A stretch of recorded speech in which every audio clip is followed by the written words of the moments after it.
কাছে একটা গোপন খবর আছিল যে আশ্রামবাড়ির দিক থেকে 5 জন বাংলাদেশি আগরতলা দিক দিয়ে রওনা দিতেছে। তো এই খবর পাওয়ার লগের সঙ্গে সঙ্গে আমি অঞ্জিতি নাকাতে আছি।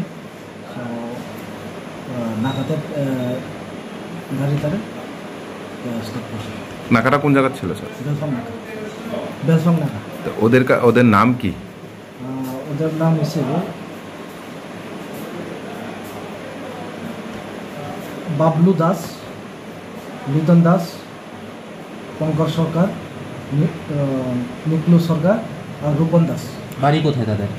তার বাড়ির খাদিরপুর, খালিজোড়া, মেট্রো করা। এরা ধরার পরে ওরা কোথায় যাওয়ার উদ্দেশ্য ছিল ওদের? শান্তির বাজার, মহরিপুর।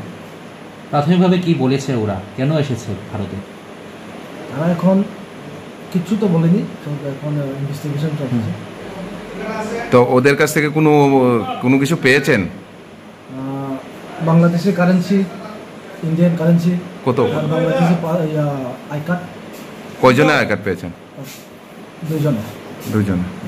তো বাংলাদেশি কারেন্সি কত ছিল স্যার? বাংলাদেশি কারেন্সি আছে 360 টাকা। আর ইন্ডিয়ান কারেন্সি? ইন্ডিয়ান কারেন্সি আছে 3645। ওরা কি বাংলাদেশি কারেন্সি 3060 রুপিস। ওরা কি আজকে আসামবাড়ি এসেছিল না আগে এসেছিল? আজকে সকাল 10টার দিকে রওনা দিয়েছি বলে তারা বাংলাদেশ থেকে। বাংলাদেশ সকাল 8টা থেকে রওনা দিয়েছি। আসামবাড়ি বর্ডার দিয়ে আশ্রামবাড়ি বর্ডার দিক দিয়ে। এখন কি আপনারা খোয়াই থানার হাতে হ্যান্ড ওভার করেছেন? খোয়াই থানা হ্যান্ড ওভার করেছি।